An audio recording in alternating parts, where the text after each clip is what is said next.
gracias a Dios por un nuevo día que Él nos permite disfrutar y queremos ir a su palabra, al capítulo 3 del Evangelio de Juan.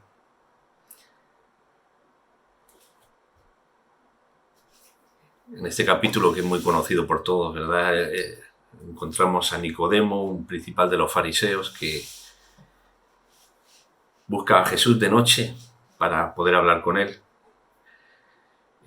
en unas horas donde no va a ser descubierto por los fariseos, porque los fariseos les tenían prohibido acercarse a Jesús. Pero Él se atreve porque tiene inquietudes.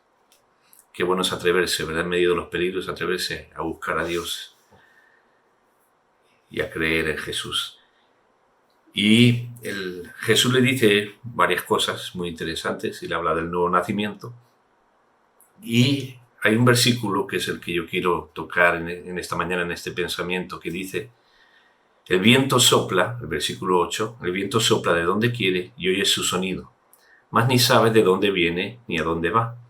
Así es todo aquel que es nacido del Espíritu.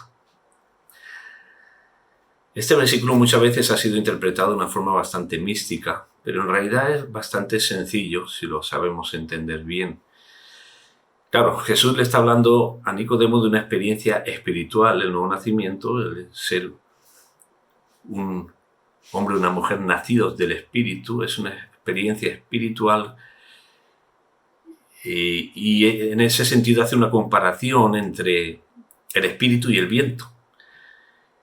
Y vamos a ver que tanto el espíritu como el viento tienen dos características muy peculiares y que han de ser características que marquen a aquel que es nacido del espíritu. Se entiende que todo hijo de Dios es nacido del espíritu. Ahora, dice el versículo 8, el viento sopla de donde quiere y oyes su sonido. ¿Por qué dice oye su sonido? Porque no lo puedes ver, no lo podemos ver.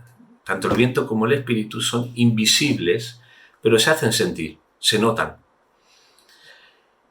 Y esto es una característica muy importante. El verdadero discípulo de Cristo que ha nacido del espíritu no se hace ver, pero se hace sentir. Escucha bien lo que estoy diciendo. El verdadero discípulo de Cristo que ha nacido del espíritu no se hace ver, pero se hace sentir. Vivimos en unos tiempos donde las redes sociales pueden ser muy útiles, sobre todo para propagar el Evangelio. Pueden ser herramientas muy útiles para enseñar y ahora mismo está siendo una herramienta para que os pueda compartir de la palabra. Pero tristemente está siendo una tentación para muchos que se quieren hacer muy visibles. Recuerdo cuando yo era niño que no existían los móviles, no existía el internet, y eran unos pocos escogidos los que tenían el privilegio de salir unos segundos por televisión. Y wow, luego si se les veía por la calle, decían: oye, a ti te he visto en la televisión, en las noticias, tal. Bueno, era un privilegio. Hoy en día cualquiera se puede hacer ver por las pantallas a través del internet, pero tristemente, como he dicho antes, algunos se quieren hacer ver demasiado y publicitar demasiado. El que es nacido del Espíritu no se hace ver, sino que se hace sentir. Lo que le interesa es impactar en el lugar en el cual está y no tanto que su fama se recorra por todo lugar. Tenemos ejemplos en la Biblia de personas que, siendo invisibles, siendo anónimos, impactaron y mucho. Se hicieron notar. Tenemos el niño que dio los panes y los peces. Claro, nosotros podemos pensar que se le publicitó porque aparecen los evangelios, pero es que los evangelios se escribieron mucho después. En aquel tiempo simplemente se supo que Jesús multiplicó los panes y los peces y dio de comer a un montón de gente. Pero posiblemente nadie habló de ese niño que dio su merienda, lo que tenía en la mano. Ni siquiera se dice cómo se llamaba. Pero lo que él hizo, siendo anónimo, invisible, lo que él hizo sirvió para alimentar a miles. Y tenemos a la mujer que derramó el vaso, el frasco de alabastro a los pies de Jesús.